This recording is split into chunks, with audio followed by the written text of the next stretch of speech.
Mark Nanos, I think I said that right, is the author of The Mystery of Romans, the Jewish context of Paul's letters, is something that I have pulled some notes from. And he has said in Romans 13, 1 through 7, Paul is writing to the Gentile believers in Rome to obey not Roman or secular pagan authority, but to obey the God-ordained authority of the synagogue rulers in Rome. Gentile believer arrogance had raised its head. Some believers wanted to cut themselves off from their Judean roots and do their own thing. Here we are having kind of a church split.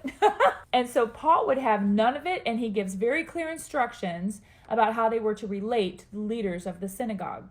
This Judean context makes perfect sense of verses 1 through 7 as one reads Romans. For example, Paul speaks of authority that exists from God.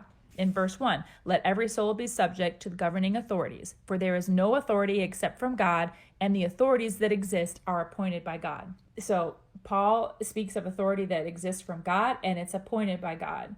This hardly sounds like a description of Caesar and his predatory legions. I like how he said that. It does, however, ring true about Judean synagogue rulers who can be called God's servants in verse 4. He is God's minister to you for good, and the ministers of God in verse 6. They are God's ministers. Okay, so you've got these two terms. So this whole thing, this whole text is written for Judean believers, Gentile believers, and worshiping together. It doesn't have anything to do with my relationship with our government. So in this sense, the synagogue rulers are the interpreters of the Torah, and Paul encourages Gentile believers to give them their due respect. In this description and this breakdown of context, it doesn't say anything. It has nothing to do with government, and it's been misinterpreted, misconstrued, and used in the wrong way.